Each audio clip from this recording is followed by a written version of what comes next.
शव यात्रा। अमरपुर नाम के एक गांव में विमल हलवाई अपने 2 छोटे बच्चों और बीवी के साथ रहता है। विमल की पत्नी ज्योति भूत प्रेत जादू टोने में बहुत माना करती थी। इसका बिल्कुल विपरीत विमल इन चीजों को दक्यानुसी माना करता था। रोज की तरह विमल अपने मिठाई की दुकान जाने के लिए निकलने की हड़बड़ी में होता है। मैं निकलता हूँ ज्योति, देरी हो जाएगी, दुकान भी खोलनी है मुझे।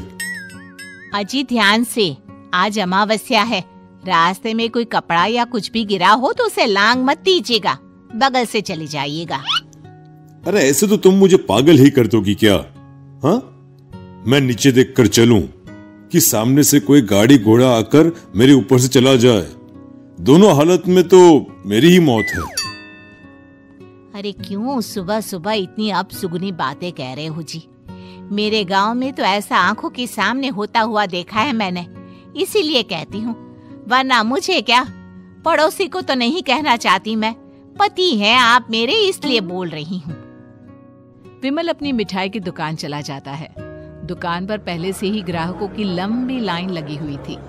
ये लो, वहाँ ज्योति अमावस्या को लेकर परेशान है और आज तो हमेशा से ज्यादा ही लंबी लाइन लगी पड़ी है।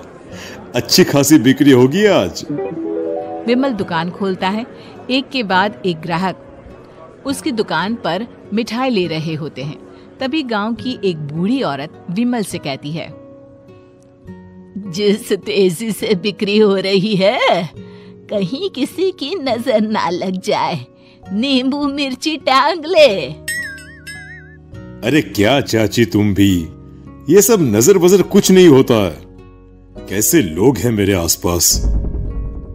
अपनी दुकान से शाम को विमल हंसते कूदते वापस घर आता है। हाँ, आज तो अच्छी खासी बिक्री हुई है। 1 महीने में जितनी बिक्री होती है, एक ही दिन में आज उतने पैसे कमा लिए मैंने। ये तो बहुत अच्छा हुआ जी, आज ही घर की नजर उतारी है मैंने। बिक्री तो अच्छी होनी ही थी। अच्छा, तुम खाना लगा दो, सारा माल बिक चुका है।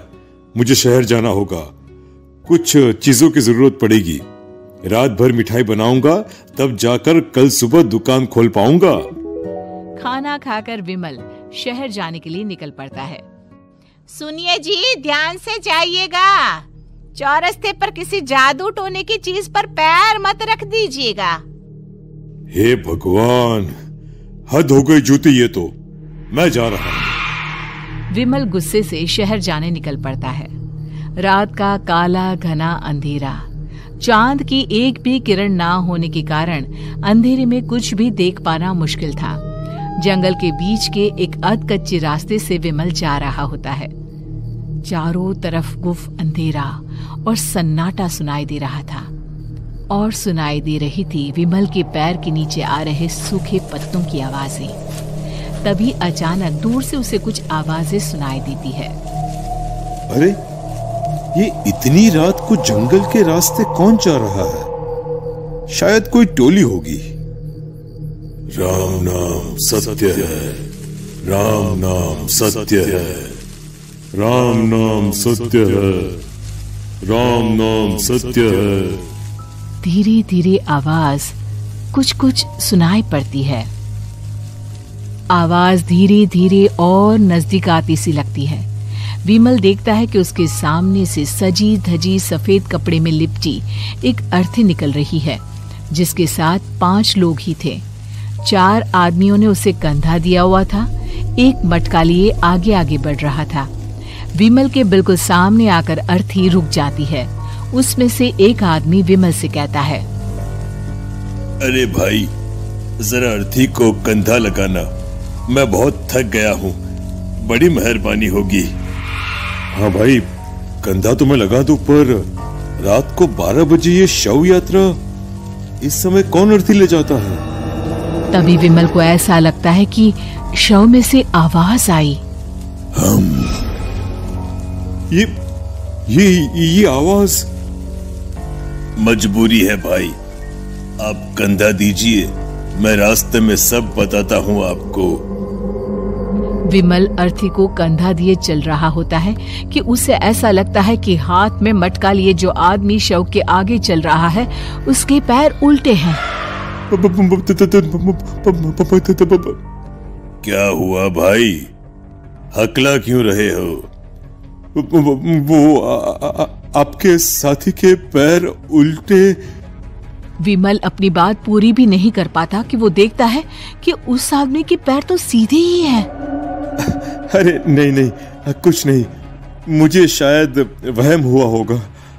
धीरे धीरे सब आगे बढ़ रहे होते हैं। तब विमल को अचानक लगता है मटके में से एक हाथ बाहर आ रहा है। विमल घबरा जाता है। इसके पहले वो कुछ बोल पाता, कल्लू कहता है, मेरा नाम कल्लू है। हम 6 दोस्त थे, जिसमें से एक को तो तुम सोया हुआ देख रहे हो। इतनी पक्की दोस्ती थी कि जैसे हम सब सगे भाई हैं। पर किस्मत का कोई क्या कर सकता है। आज से 4 साल पहले एक नदी में हम सब नहाने गए थे, जिसमें डूबकर राजेश की मौत हो गई। किसी मजबूरी के कारण हमें उसकी अर्थी को रात को ही शमशान घाट ले जाना पड़ा। हम 5 उसे ले जा रहे थे। 4 साल पहले आप 5 में मैं कुछ समझा नहीं। मंकू अपनी गर्दन पीछे घुमाकर अपनी आंखें बड़ी बड़ी कर विमल से कहता है, अरे भाई, पूरी कहानी खत्म होने दो, फिर बीच में बोल लेना, ठीक है? तभी रास्ते में एक हादसे में अपने दोस्त के साथ हम सभी मर गए। वो सामने देखो, हमारा दोस्त। विमल सामने देखता है। उसे दिखता है कि एक ऐसा आदमी जिसका शरीर कई जन्मों से पानी के अंदर रहने के कारण सफेद पड़ गया है।